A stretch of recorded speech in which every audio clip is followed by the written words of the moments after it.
अन्य समिति के सदस्यगण, छात्रावास के मेरे मेधावी छात्रों, युवाओं और दिल्ली के कोने कोने से आए हुए मेरे वरिष्ठ, कनिष्ठ और मेरे बराबर के सभी भाइयों और उपस्थित बहनों, मैं आप सबको नववर्ष की सर्वप्रथम बहुत बहुत बधाई देता हूं। वर्ल्ड ब्रेल डे जो हमारे लिए, मैं हमेशा कहता हूं, किसी भी त्योहार, किसी भी पर्व से बढ़कर ये पर्व है हम सब के लिए, और हम सब पूरे देश में इसको पर्व के रूप में, अपने सम्मान दिवस के रूप में, अपने लिए मार्ग प्रशस्त करने वाले दिवस के रूप में, हमें जीवन देने वाले के रूप में इस दिवस को हम मनाते हैं।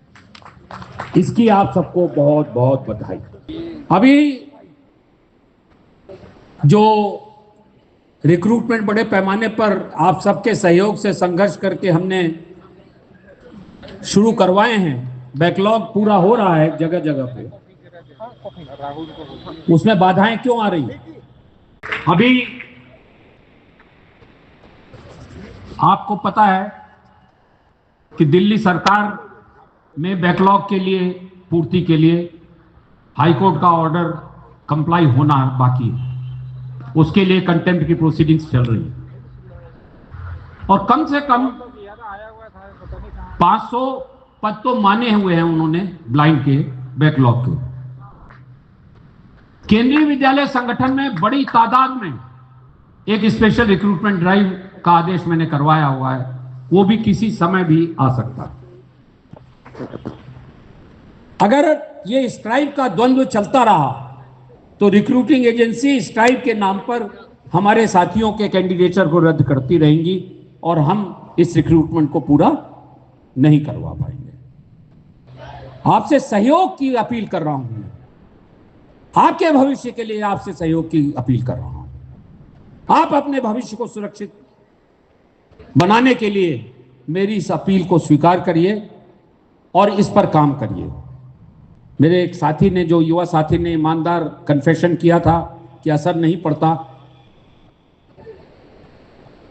मैं इतना ही कहना चाहूंगा कि अगले वर्ल्ड ब्रेल डे पर अगर आपने मेरी अपील नहीं सुनी और अपने आप को ब्रेल में निपुण बनाने के लिए और ब्रेल के यूज को टेक्नोलॉजी के ऊपर नहीं रखा, तो शायद मुझे निर्णय लेना पड़े कि वर्ल्ड ब्रेल डे का आयोजन मैं किस लिए करूं या मैं किसी आयोजन में क्यों जाऊं, जब हम उसकी उपयोगिता ही नहीं मानते ब्रेल की, तो आयोजन क्यों करना और आयोजन में जाना क्यों?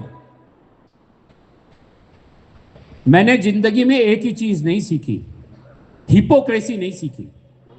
जो मैं सोचता हूं, जो मैं करता हूं, वही कहता हूं और जो कहता हूं वही करता हूं, इसके अलावा और कुछ नहीं करता।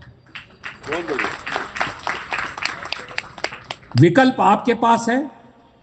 आप चाहते हो कि मैं आपकी पैरवी करता रहूं, आपके हितों की रक्षा करता रहूं, तो आपको सहयोग देना होगा। और यदि आप चाहते हो कि इस मुहिम में मैं टेक्नोलॉजी वालों से परास्त हो जाऊं, तो वो पराजय मेरी जो है वो आपके कारण होगी। अब आपको चुनना है कि आप मुझे पराजित करना चाहते हो कि आप मुझे विजयी बनाना चाहते हो।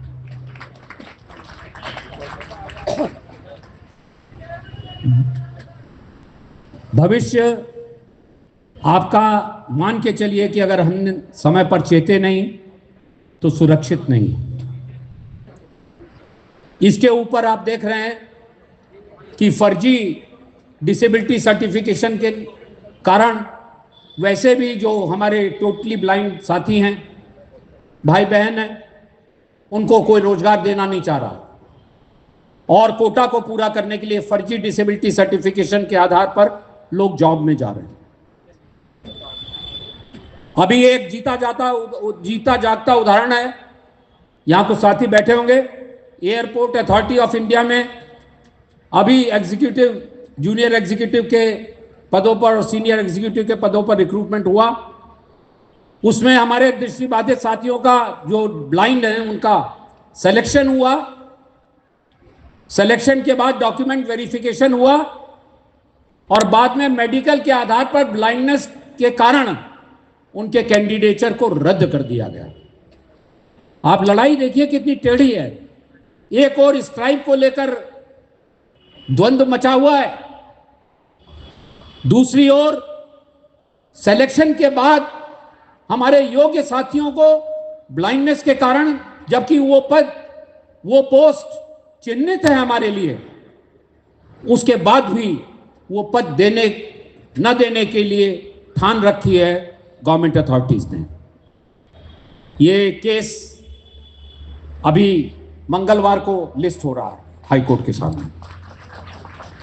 अभी आपने देखा, जो लोग व्हाट्सएप मैसेज मेरा सुनते हैं, और मैं समझता हूं जो मुझे पसंद करता हो ना करता हो वो भी सुनता है, क्योंकि पसंद ना करने वाला आलोचना की दृष्टि से सुनता है, पसंद करने वाला जानकारी हासिल करने की दृष्टि से सुनता है, लेकिन सुनते दोनों हैं। मैं ऐसा सौभाग्यशाली हूं, मैं अपने आप को सौभाग्यशाली महसूस करता हूं। तो जो आप लोगों ने, क्योंकि आलोचना तो उसी की होगी जो काम करेगा, जो काम ही नहीं करेगा उसकी आलोचना क्या होगी?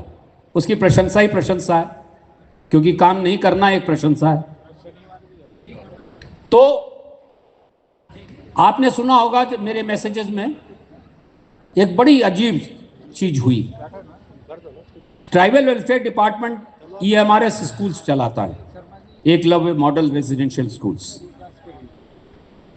उसमें पता है आपको, बाकी तो छोड़ दीजिए, बहस में नहीं जाता, म्यूजिक टीचर पर ब्लाइंड को नहीं लेंगे। Letter of offer of appointment देकर कैंसिल कर दिया ब्लाइंड का, ब्लाइंडनेस के कारण वो केस चल रहा है। अब जाकर मैंने उनको, ASD को बाध्य कर दिया, जब कोर्ट ने कहा कि भाई रुंगटा साहब जो तर्क दे रहे हैं बिल्कुल ठीक है, आप कानूनी रूप से मना नहीं कर सकते।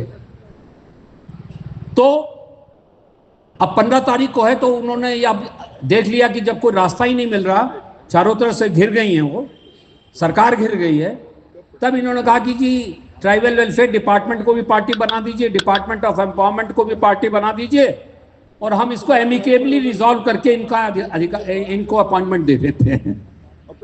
तो अब देखिए, जब रिजर्वेशन था नहीं, जब लेजिस्लेशन था नहीं, तो कम से कम एक चीज तो सब मानते थे कि भैया संगीतज्ञ अच्छे होते हैं, ये तो मानते ही थे ना।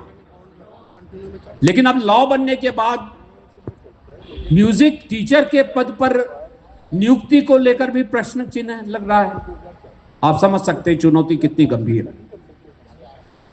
ये बातें मैं आपको डराने के लिए नहीं कर रहा हूं, मैं ये बातें आपको आज की जो वर्तमान की स्थिति है और चुनौतियां हैं उसका एहसास कराने के लिए कर रहा हूं। और केवल आपका संगठन एकमात्र संगठन है, राष्ट्रीय दृष्टिहीन संघ, जो इन चुनौतियों से जूझ रहा है। और कोई संगठन, कोई नेता, कोई तथाकथित दृष्टिबाधितों के अधिकारों का ठेकेदार, कोई किसी को चिंता नहीं है, सब रजाई ओढ़कर सोए हुए हैं, कोई बोलता भी नहीं है। काम करने की बात तो छोड़ दीजिए, कोई आवाज भी नहीं उठाता।